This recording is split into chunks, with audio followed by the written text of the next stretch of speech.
మన ప్రభువును రక్షకుడైన యేసుక్రీస్తు అతి శ్రేష్టమైన నామంలో అనుదిన దైవకృపా కార్యక్రమం ద్వారా ఈ దినం దేవుని మాటలు వింటున్న దేవుని బిడ్డలు ఆత్మీయులైన మీ అందరికీ ప్రత్యేకమైన శుభాలు తెలియపరుస్తూ ఉన్నాం.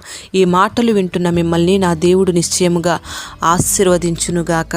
యెహెజ్కేలు గ్రంథం 39వ అధ్యాయం 4వ వాక్యంలో మనం గమనిస్తే దేవుడు ఒక విందును ఏర్పాటు చేశాడు. రాజుల యొక్క అధికారుల యొక్క మాంసాన్ని భక్షించి రక్తాన్ని త్రాగటానికి పక్షులను అక్కడికి ఆహ్వానించాడు. మరి పక్షులకు ఏర్పాటు చేయబడిన ఈ విందు యుద్ధం తరువాత జరిగే సంభవం. మరి దేవుడు పిలిచిన ఆ పిలుపును బట్టి యుద్ధ దినాలు సమీపంగా ఉన్నాయని పక్షులు జ్ఞాపకం చేసుకుంటూ ఉన్నాయి. ఇర్మియా గ్రంథం 8వ అధ్యాయం 7వ వాక్యం ప్రకారం పక్షులన్నిటికీ కూడా కాలాన్ని గుర్తెరిగే కాలజ్ఞానాన్ని దేవుడు అనుగ్రహించాడు. మరి ఆ పక్షులన్నిటికీ కూడా రావలసిన కాలం ఎప్పుడో తెలుసు. మరి కొన్ని పక్షులను మనం గమనిస్తే వాటి ప్రాంతాలను ప్రతికూల సమయంలో విడిచిపెట్టి వలస వెళ్ళిపోతాయి. మరలా కాలం అనుకూలించిన తరువాత మరలా వాటి ప్రాంతానికి అవి తిరిగి వచ్చేస్తాయి. ఈ పక్షులు వలస వెళ్ళిన ప్రాంతం ఎంత అనుకూలంగా ఉన్నప్పటికీ అక్కడే స్థిరపడి ఉండటానికి అవి ఇష్టపడవు. మరలా వాటి ప్రాంతానికి రావడానికి ఇష్టపడతాయి. మరి ఈ దినాన పక్షులకు ఉన్న జ్ఞానం మనిషికి లేకుండా పోతుంది. ప్రతి మనిషి కూడా అనుకూల జీవిగా మార్చబడుతున్నాడు. ఏ ఎండకు ఆ గొడుగు పడుతూ ఉన్నాడు.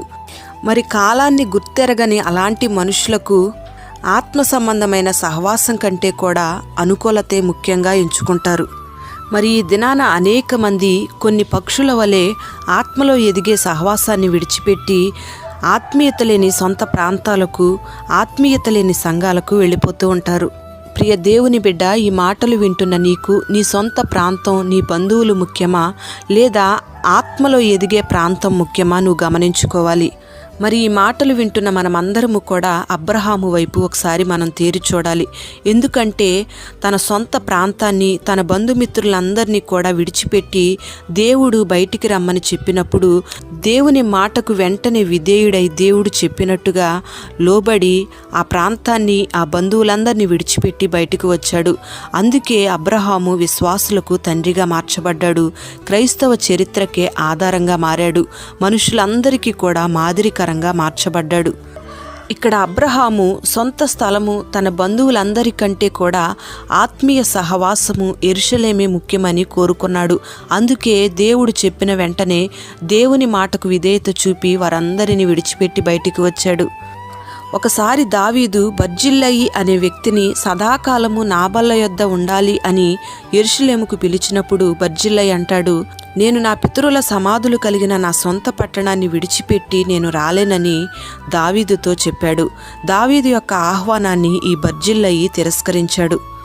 చూడండి, ఈ బర్జిల్లయి అనే వ్యక్తికి జీవము కలిగిన దేవుని పట్టణం కంటే కూడా సమాధులుండే ఆ ప్రాంతానికి, ఆ ప్రదేశానికే ప్రాముఖ్యత ఇచ్చాడు. ప్రియ దేవుని బిడ్డ, మరి ఈ దినాన నువ్వేం చేస్తూ ఉన్నావు? యెరూషలేమును ముఖ్యంగా ఎంచుతున్నావా? నీ సొంత స్థలాన్ని ముఖ్యంగా ఎంచుతున్నావా? దేవుని సహవాసము, దేవుని మాట ముఖ్యమని ఎంచుకుంటున్నావా లేదా నీ సొంత బంధువులే ముఖ్యమని ఎంచుకుంటూ ఉన్నావా? మరి ఈ దినాన దేవుని బిడ్డవైన నీవు నీ ప్రాంత ప్రీతిని, నీ బంధు ప్రీతిని నువ్వు విడిచిపెట్టి సంఘ ప్రియునిగా నువ్వు మార్చబడాలి. దేవునికి ప్రియునిగా నువ్వు మార్చబడాలి. ఎందుకంటే ఇప్పుడు మనం నివసించేది కడవరి దినాలు అని నువ్వు గుర్తెరగాలి. పక్షులు గుర్తించినట్లుగా వాటి సమయాలను నువ్వు గుర్తెరగాలి. పేతురున్న దినాలలో పేతురు అంత్యకాలమని గుర్తించాడు. పౌలు కూడా ప్రభువు రాకడ త్వరగా రాబోతుందని అనుకుంటూ ఉన్నాడు. యోహానును మనం గమనిస్తే మనం చివరి గడియల్లో ఉన్నామని గుర్తించాడు. అలాగే ఆత్మ సంబంధమైన సహవాసాన్ని కోరుకున్న మనమందరము కూడా దేవుని రాకడ సమీపంగా ఉందని, మనం చివరి క్షణాల్లో ఉన్నామని గుర్తెరగాలి. ఇప్పుడు జరుగుతున్న ప్రతికూలమైన పరిస్థితులన్నిటినీ మనం గమనిస్తే ప్రభువు రాకడ అతి సమీపంగా ఉందని మనకు అర్థమవుతూ ఉంది. అందుకే మనమందరము కూడా కాలాన్ని ఎరిగి అజ్ఞానుల వలె కాకుండా జ్ఞానుల వలె నడుచుకుంటూ సమయాన్ని సద్వినియోగం చేసుకోవాలి. సమయాన్ని గుర్తించని అనేక మంది సమయాన్ని దుర్వినియోగపరుస్తున్నారు గనుక దేవుడు అంటాడు, చీమల యొద్దకు వెళ్ళి మీరు నేర్చుకోండి అని. మరి దేవుడు చెప్పిన ఈ విషయాన్ని గూర్చి ఆలోచిస్తే ఎంతో విడ్డూరంగా అనిపిస్తుంది. ఎందుకంటే మనిషి ఎక్కడా, చీమలెక్కడా? చీమ తల సరిగ్గా కనిపించను కూడా కనిపించదు. అసలు ఆ తల ఎంత ఉంటుందో, ఆ తలలో ఆ మెదడు ఎంత ఉంటుందో కూడా మనకు అర్థం కాని పరిస్థితి. అంత చిన్న మెదడులో నుండి వచ్చే జ్ఞానాన్ని 6 అడుగుల మనిషిని అనుసరించమంటున్నాడు. ఆ జ్ఞానాన్ని నేర్చుకోమంటున్నాడు. వింటుంటే మనకెంతో ఆశ్చర్యకరంగా అనిపిస్తుంది. ఎందుకంటే ఒక ఏనుగు దగ్గరికి వెళ్ళి నేర్చుకోమంటే అందులో అర్థం ఉంటుంది, కానీ చీమల యొద్దకు వెళ్ళి నేర్చుకోమంటున్నాడు దేవుడు. చీమల్లో ఉన్న ప్రత్యేకత ఏంటి అని మనం ఆలోచన చేస్తే, ఈ చీమలు ప్రతికూల కాలం సమీపంగా ఉందని గుర్తెరుగుతాయి, చురుగ్గా పనిచేస్తాయి. అందుకే ఈ చీమలో మనం చురుకుదనాన్ని నేర్చుకోవాలి. ఈ చీమలు సమయం ఉండగానే ఆహారాన్ని సమకూర్చుకుంటాయి. సమయాన్ని ఏమాత్రం కూడా వ్యర్థపరుచుకోకూడదని ఈ చీమలు మనకు నేర్పిస్తూ ఉన్నాయి. ఈ చీమలన్నీ కూడా వరుసగా సాగిపోతాయి. అవి మనకి క్రమాన్ని నేర్పిస్తూ ఉన్నాయి. అవన్నీ కూడా ఐక్యతగా ఉంటాయి. అంటే ఈ చీమలు మనకి ఐక్యతను నేర్పిస్తూ ఉన్నాయి. ఈ చీమలు వాటి శక్తికి మించిన భారాన్ని మోస్తూ ఉంటాయి. అంటే మనకు శక్తికి మించిన ప్రయాణం మన ఎదుట ఉందని మనకు గుర్తు చేస్తూ ఉన్నాయి. అవి కష్టపడి సిద్ధపరచుకున్న ఆహారాన్ని మరుగైన చోట్లలో దాచుకుంటాయి. అంటే మనం కూడా ఆత్మీయ ఆహారాన్ని దాచుకోవాలని మనకు నేర్పిస్తూ ఉన్నాయి. ఎంత దూరమైనా ప్రయాణించి ఆ చీమలు లక్ష్యాన్ని చేరుకుంటాయి. ఎంత పైకైనా ఎక్కి లక్ష్యాన్ని సాధించి గురిని చేరుకుంటాయి. మరి ఈ రీతిగా మనం నేర్చుకోవలసిన ఎన్నో విషయాలు చీమలో దాచబడి ఉన్నాయి. అందుకే చీమల యొద్దకు వెళ్ళి మనల్ని నేర్చుకోమని దేవుడు సెలవిస్తూ ఉన్నాడు. ప్రియ దేవుని బిడ్డలారా, ప్రతికూలమైన కాలం సమీపంగా ఉందని మనం గుర్తెరగాలి. ఈ సమయాన్ని మనం సద్వినియోగం చేసుకొని దేవుని రాకడ కొరకు మనం సిద్ధపడాలి. ప్రియ దేవుని బిడ్డలారా, ఈ భూమి మీద ఇప్పుడు నివసిస్తున్న మనమందరము కూడా ఏ పరిస్థితుల్ని గమనించినా ప్రతికూలమైన పరిస్థితులే కనబడుతూ ఉన్నాయి. తినాలన్నా భయమే, ప్రయాణం చేయాలన్నా భయమే, ఇంటిలోంచి బయటికి వెళ్ళాలన్నా భయమే, పడుకోవాలన్నా భయమే.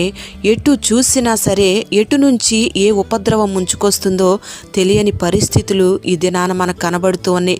అందుకే మనం జీవించేది ప్రతికూలమైన పరిస్థితుల్లో జీవిస్తున్నామని గమనించి, ఆయన రాకడకు సూచనలుగా ఇవన్నీ జరుగుతున్నాయని గమనించి, ఆయన రాకడ కొరకు కూడా మనమందరము పరిశుద్ధంగా కట్టబడుతూ సిద్ధపాటు కలిగిన జీవితాన్ని జీవించాలి. మరి పక్షులు వాటి కాలాన్ని గుర్తించిన రీతిగా, చీమ కాలాన్ని ఎరిగి నడుచుకున్న రీతిగా మనమందరము కూడా అట్టి జ్ఞానంతో నడుచుకునే కృపను ఈ దినాన దేవుడు మనకు దయచేయునుగాక. ప్రార్థన. పరిశుద్ధుడైన తండ్రి, కృపగల దేవానికి స్తోత్రం చెల్లిస్తూ ఉన్నాం. ఈ దినం ఈ మాటలు వినని బిడ్డల్ని మీరు ఆశీర్వదించండి. పక్షులు వాటి కాలాన్ని ఎరిగి నడుచుకుంటూ ఉన్నాయని, చీమ కూడా ప్రతికూలమైన పరిస్థితులను ఎరిగి వాటి సమయంలో ఏ పనులు చేయాలో ఆ పనులు చక్కగా దిద్దుకుంటున్నాయని మీరు మాకు తెలియపరిచారు. నిజమే తండ్రి, మేమున్న ఈ దినాలలో చీమలకు దయచేసిన జ్ఞానాన్ని మీరు మాకు దయచేయండి.